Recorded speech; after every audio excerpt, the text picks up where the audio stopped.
ایک ایسی دنیا جہاں نہ کوئی انسان جا سکا، نہ کوئی جانور، نہ کوئی پرندہ، جہاں ہوا بھی سرگوشیوں میں چلتی ہے، جہاں وقت ساکت اور حقیقت دھند میں لپٹی ہوئی ہے۔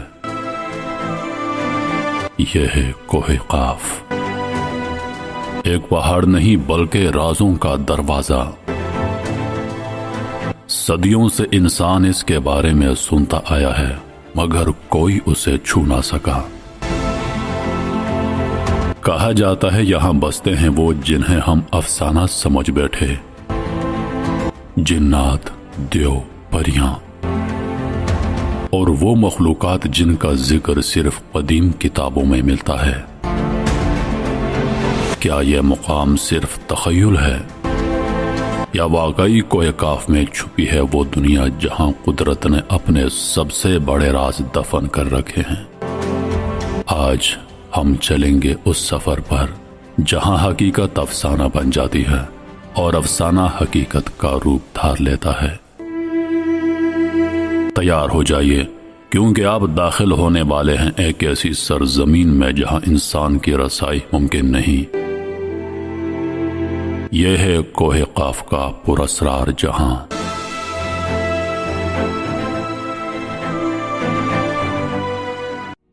افسانوی پہاڑ جبل قاف، جسے ہم کبھی محض ایک کہانی سمجھتے تھے، در حقیقت واقعی موجود ہے۔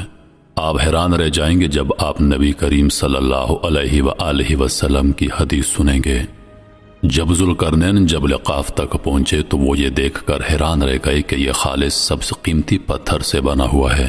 البتہ کہا جاتا ہے کہ دیوہیکل مخلوقات، جنات اور نامعلوم مخلوق اس پراسرار پہاڑ کے پیچھے رہتی ہے۔ کچھ علماء یہاں تک کہتے ہیں کہ یاجوج اور ماجوج یہیں قید ہیں اور وہ قیامت کے قریب دنیا میں ظاہر ہوں گے۔ کیا یہ ممکن ہے کہ تیزی سے بڑھتی ہوئی UFO کی خبریں اور خلائی مخلوق کی نموداریاں، حتیٰ کہ وہ واقعات بھی جو امریکی فضائیہ نے شیئر کیے، در حقیقت ان مخلوقات سے جڑی ہوں جو جبل قاف سے تعلق رکھتی ہیں؟ کچھ لوگوں کا کہنا ہے کہ اس پہاڑ پر ایک دروازہ، پورٹل موجود ہے اور وہ مخلوقات جنہیں ہم ایلین سمجھتے ہیں وہ بہت قریب آ چکی ہیں۔ ابن عربی کہتے ہیں کہ آخری زمانے میں انسانیت جنات اور دیگر روحانی مخلوقات یعنی خلائی مخلوق سے رابطہ قائم کرے گی۔ کیا یہ رابطہ پہلے ہی شروع ہو چکا ہے؟ کچھ اسلامی علماء کہتے ہیں کہ سورہ قاف قرآن میں اسی پہاڑ کے بارے میں ہے، تو پھر انہوں نے اور کیا انکشافات کیے ہیں؟ ان تمام روایات، نشانیوں اور موجودہ واقعات کا گہرائی سے جائزہ لے کر ہم جبل قاف کے سب سے بڑے رازوں سے پردہ اٹھائیں گے۔ ہم نے سنجیدہ ذرائع سے تفصیلی تحقیق کی ہے اور اس ویڈیو میں بہت محنت کی ہے۔ ہماری حمایت کریں، ویڈیو کو لائک کر کے اور کمنٹ میں اپنے ملک سے جبل قاف کی کوئی کہانی ضرور شیئر کریں۔ اگر آپ تیار ہیں تو آئیے جنات سے شروع کرتے ہیں۔ ایک وادی جو بھوتوں، روحوں، دیوہیکل مخلوقات اور عجیب و غریب مخلوقات کے لیے جانی جاتی ہے۔ ایک پہاڑ جو ہمیشہ تاریکی میں رہتا ہے، ایسا مقام جہاں نہ سورج نہ چاند کبھی چمکتا ہے، ایک پراسرار علاقہ جہاں آج تک کوئی انسان نہیں پہنچ سکا۔ لیکن کیا یہ جنات کی سرزمین ہے یا کسی اور دنیا کی طرف دروازہ؟ جب جبل قاف کا نام لیا جاتا ہے تو بھولی بصری عربی کہانیاں یاد آ جاتی ہیں۔ یہ کہانیاں ڈراؤنی اور جادوئی محلوں پر مشتمل ہیں جنہیں جنات اور روحوں نے اپنے قبضے میں لے رکھا ہے۔ کچھ اسلامی ذرائع کے مطابق جبل قاف جنات کا گھر ہے اور ان کے جیسے دیگر مخلوقات بھی وہاں پر رہتی ہیں۔ قدیم زمانوں میں جنات کے گروہوں نے اس جگہ میں اپنی بادشاہتیں قائم کی تھیں۔ کچھ اسلامی ذرائع یہ بھی کہتے ہیں کہ یاجوج اور ماجوج یہیں پر قید ہیں اور وہ آخر الزمان میں دنیا میں باہر آئیں گے۔ یہ بحث جاری ہے کہ جو عجیب خلائی مخلوقات کی ویڈیوز ہم اکثر سوشل میڈیا پر دیکھتے ہیں، کیا ان کا تعلق ان مخلوقات کی آمد سے ہے؟ بہت سے لوگوں کا ماننا ہے کہ ہم آخری زمانے میں جی رہے ہیں اور یاجوج اور ماجوج جلد ظاہر ہوں گے۔ ایسا لگتا ہے کہ ہم اس صدی میں بہت عجیب روحانی واقعات دیکھنے والے ہیں۔ یہ حقیقت کہ یہ عجیب و غریب مخلوقات جنہیں ہم عام طور پر ایلینز کہتے ہیں، ہمارے دنیا کے ساتھ زیادہ رابطے میں آ رہی ہیں اور یہاں تک کہ خبروں میں بھی آ رہے ہیں۔ یہ صرف ایک اتفاق نہیں، ہر دن بہت سی نئی ویڈیو سوشل میڈیا پر شیئر کی جاتی ہیں۔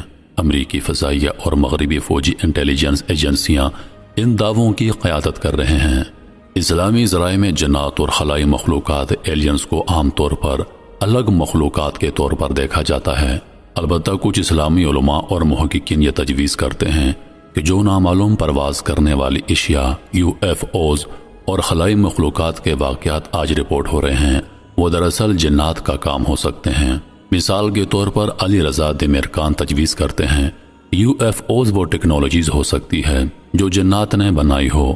ان کے مطابق سلیمان علیہ السلام کے زمانے میں جنات سائنسی اور فنون میں ترقی یافتہ تھے۔ اسی بنیاد پر کچھ لوگ یقین رکھتے ہیں کہ آج جو UFOs دیکھے جاتے ہیں وہ جنات کی سائنسی ترقی کا نتیجہ ہو سکتے ہیں۔ اسی طرح احمد حلوسی اپنی کتاب روح انسان اور جن میں کہتے ہیں کہ جنات لوگوں کو دھوکہ دینے کے لیے خلائی مخلوق کا روپ اختیار کر سکتے ہیں۔ وہ خبردار کرتے ہیں کہ جنات انسانیت کو گمراہ کرنے کی کوشش کر سکتے ہیں۔ اسلام کے ایک بڑے پلیٹ فارم پر یہ بحث کی گئی کہ کیا جنات سائنس اور ٹیکنالوجی میں دلچسپی رکھتے ہیں اور کیا UFOs واقعی ان کی سواریاں ہو سکتی ہیں۔ اس بحث میں کہا گیا کہ جنات ہوشیار مخلوقات ہیں جو اپنی شکل بدل سکتے ہیں اور جب چاہیں کچھ خاص لوگوں کو اپنا ظہور دکھا سکتے ہیں۔ ہم نے اس موضوع پر کئی ویڈیوز بنائی ہیں اور آپ وہ سب ہمارے چینلز پر دیکھ سکتے ہیں۔ اب آئیں ہم جبل قاف پر توجہ دیتے ہیں اور ان مخلوقات پر جن کے بارے میں کہا جاتا ہے کہ وہ وہاں پر رہتی ہیں۔ یہ علاقے جنہیں کبھی کبھی کسی انسانی سلطنت نے فتح نہیں کیا، صرف اسلامی ذرائع میں ہی نہیں بلکہ دیگر روایات میں بھی ذکر کیے گئے ہیں۔ یہ پہاڑ جسے آتش پرستی کا وطن سمجھا جاتا ہے سیموگ فونکس کے افسانے کی وجہ سے بھی مشہور ہے۔ کہانی کے مطابق جبل قاف سبز پتھروں سے بنا ہے اور ان پتھروں کے عکس سے آسمان کو سبز رنگ حاصل ہوتا ہے۔ امام قزوینی کے مطابق جبل قاف مختلف علاقوں میں تقسیم ہے۔ اس کی 70 بادشاہتیں چاندی کی ہیں اور 70 سونے کی۔ عربی ذرائع میں کہا گیا کہ جبل قاف دنیا کا سب سے بلند پہاڑی سلسلہ ہے اور اللہ نے زمین کو سہارا دینے کے لیے اسے پیدا کیا۔ یہ یقین کیا جاتا ہے کہ زمین پر موجود تمام پہاڑ زیر زمین جبل قاف سے جڑے ہوئے ہیں۔ اسی وجہ سے جبل قاف کو تمام پہاڑی سلسلوں کا مرکز سمجھا جاتا ہے۔ 13ویں صدی میں زکریا القزوینی نے اپنی کتاب عجائب المخلوقات و غرائب الموجودات میں لکھا ہے کہ اللہ آسمان کو تھامے ہوئے ہے تاکہ وہ نہ گرے، اور یہ کہ اللہ تعالیٰ نے زمین کو ایک لمبی پہاڑی زنجیر سے گھیر دیا ہے۔ اس زنجیر کا سب سے اہم حصہ جبل قاف ہے جو دوسرے پہاڑی سلسلوں کو جگہ پر تھامے رکھتا ہے، بالکل ایک ہک کی طرح۔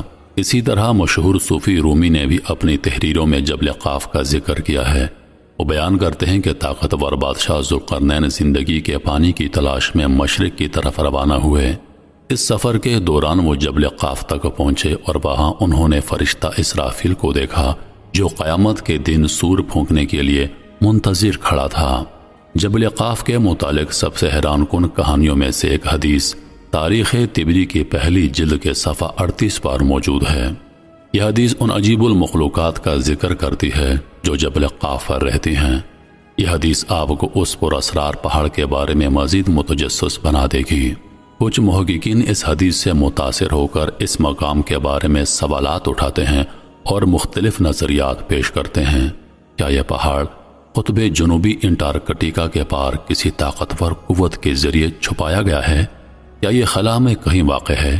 کیا اس کا تعلق گمشدہ بر اعظم انٹلانٹس سے ہے؟ یہ وہ سوالات ہیں جو ذہن میں آتے ہیں۔ یہ حدیث ابن ابس نے روایت کی ہے۔ وہ کہانی کچھ یوں سناتے ہیں۔ ایک دن یہودی علماء کی ایک جماعت نبی کریم صلی اللہ علیہ وآلہ وسلم کے پاس آئی تاکہ وہ آپ کو جان سکیں کہ آپ سچے نبی ہیں یا نہیں، اور وہ آپ کی آزمائش کرے۔ انہوں نے تورات سے 28 سوالات تیار کیے۔ اگر نبی کریم صلی اللہ علیہ وآلہ وسلم نے درست جوابات دیے تو وہ آپ کی نبوت کو مان لیں گے۔ ان میں سے سوال نمبر 7 اور 8 جبل قاف کے متعلق تھے۔ تاریخ طبری میں سوال کچھ یوں درج ہے: جبل قاف کہاں ہے؟ یہ کیسا پہاڑ ہے اور اسے کیوں پیدا کیا گیا؟ نبی کریم صلی اللہ علیہ وآلہ وسلم نے جواب دیا: یہ جو پہاڑ ہے جسے جبل قاف کہتے ہیں یہ پوری دنیا کو گھیرے ہوئے ہے۔ دنیا جبل قاف کے اندر ہے، جیسے ایک انگوٹھی میں انگلی ہوتی ہے۔ یہ پہاڑ سبز زمرد سے بنا ہے اور اس کی وجہ سے آسمان نیلا دکھائی دیتا ہے، ورنہ آسمان کی اپنی کوئی رنگت نہیں۔ کوئی انسان اس پہاڑ تک نہیں پہنچ سکتا۔ اس تک پہنچنے کے لیے اندھیرے میں 4 ماہ کا سفر درکار ہے۔ وہاں نہ سورج چمکتا ہے نہ چاند۔ جبل قاف زمین کی سرحد کی مانند ہے۔ اگر یہ نہ ہوتا تو زمین کبھی بھی مستحکم نہ رہتی اور مسلسل زلزلوں سے ہلتی رہتی۔ 8واں سوال ان مخلوقات کے بارے میں تھا جو جبل قاف پر رہتی ہیں۔ نبی کریم صلی اللہ علیہ وآلہ وسلم نے قبلیقہ اور قبلیسہ نامی شہروں کا ذکر کیا اور یوں فرمایا، ان میں سے ایک مشرق میں ہے اور دوسرا مغرب میں۔ مشرق والا شہر قبلیقہ ہے اور مغرب والا قبلیسہ۔ دونوں سب زمرد کے بنے ہیں اور جبل قاف تک پہنچ چکے ہیں۔ ہر شہر 1000 فرسخ لمبا اور چوڑا ہے، تقریباً 5500 کلومیٹر۔ جب نبی کریم صلی اللہ علیہ وآلہ وسلم نے جواب دیا تو یہودی علماء اپنی کتابوں سے اس کا موازنہ کرنے لگے۔ اس وقت حضرت علی رضی اللہ عنہ بھی وہاں پر موجود تھے اور نبی علیہ السلام سے درج سوال و جواب ہوا۔ حضرت علی رضی اللہ عنہ نے پوچھا، یا رسول اللہ، کیا یہ شہر ہماری دنیا میں ہیں یا اس سے باہر؟ نبی کریم نے فرمایا، یہ شہر اندھیرے میں ہیں اور جبل قاف سے جڑے ہوئے ہیں۔ حضرت علی رضی اللہ عنہ نے پوچھا، ہر شہر میں کتنے لوگ رہتے ہیں؟ حضور علیہ السلام نے فرمایا، ہر شہر میں ایک قلعہ ہے جس کے 1000 دروازے ہیں۔ ہر رات ہر دروازے پر 1000 سپاہی پہرا دیتے ہیں۔ یہ سپاہی باری باری پہرا دیتے ہیں اور انہیں دوبارہ اپنی باری پورا سال گزرنے کے بعد آتی ہے۔ حضرت علی رضی اللہ عنہ نے پوچھا، یا رسول اللہ، یہ لوگ پہرا کیوں دیتے ہیں؟ حضور علیہ السلام نے فرمایا، یہ پہرا اس لیے دیتے ہیں کیونکہ ان زمینوں میں بہت سے لوگ رہتے ہیں اور ان کا قبلیقہ کے لوگوں سے پرانا اختلاف ہے، اس لیے وہ چوکس کرتے ہیں۔ یہ لوگ ایک بڑی قوم ہیں، انہیں یہ تک معلوم نہیں کہ زمین پر انسان بھی بستے ہیں، بلکہ انہیں شیطان کے بارے میں بھی کوئی علم نہیں۔ حضرت علی نے پوچھا، کیا ان پر سورج، چاند اور ستارے چمکتے ہیں؟ حضور علیہ السلام نے فرمایا، انہیں علم ہی نہیں کہ اللہ نے سورج اور چاند کو بھی پیدا کیا ہے۔ ان کی روشنی جبل قاف سے آتی ہے، ان کے پتھر اور دیواریں خود روشنی کی مانند چمکتی ہیں۔ حضور علیہ السلام نے ان علاقوں کے لوگوں کے بارے میں مزید فرمایا، یہ لوگ نہ کچھ کھاتے ہیں نہ کچھ پیتے ہیں، ان کے جسموں کو کپڑوں کی ضرورت نہیں ہوتی۔ یہ فرشتے نہیں ہیں لیکن فرشتوں کی طرح عبادت کرتے ہیں، ان میں سب مرد ہیں، کوئی عورت نہیں۔ حضرت علی رضی اللہ عنہ نے پھر پوچھا، ان کا مذہب کیا ہے؟ کیا وہ جنتی ہیں یا دوزخی؟ حضور علیہ السلام نے فرمایا، وہ جنتی لوگ ہیں اور دین اسلام پر عمل کرتے ہیں۔ معراج کی رات جبریل علیہ السلام مجھے ان کے پاس لے گئے، میں نے انہیں اسلام کی دعوت دی اور انہوں نے اللہ پر اور مجھ پر ایمان لایا۔ میں نے ان میں سے ایک کو اسلام کے ارکان سمجھائے اور وہ وہی میرا نمائندہ اور پیشوا بن گیا۔ پھر جبریل مجھے یاجوج ماجوج کے پاس لے گئے، میں نے انہیں بھی اسلام کی دعوت دی لیکن انہوں نے انکار کیا۔ وہ سب کے سب کافر ہیں۔ وہ جگہ جہاں وہ رہتے ہیں بہت دور ہے اور کوئی وہاں نہیں پہنچ سکتا۔ وہاں پہنچنے کے لیے 4 ماہ کا اندھیرے میں سفر کرنا پڑتا ہے۔ البتہ حضرت ہود علیہ السلام کے زمانے میں قوم عاد کے 3 افراد جو ایمان لے آئے تھے وہ اس شہر میں جا پہنچے اور ان لوگوں کے ساتھ بس گئے۔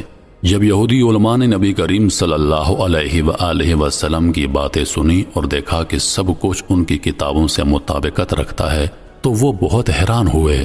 تاریخ طبری کے مطابق ان میں سے تمام سوال کرنے والوں نے اسلام قبول کر لیا۔ تو اب سوال یہ ہے، جبل قاف زمین پر کہاں ہے؟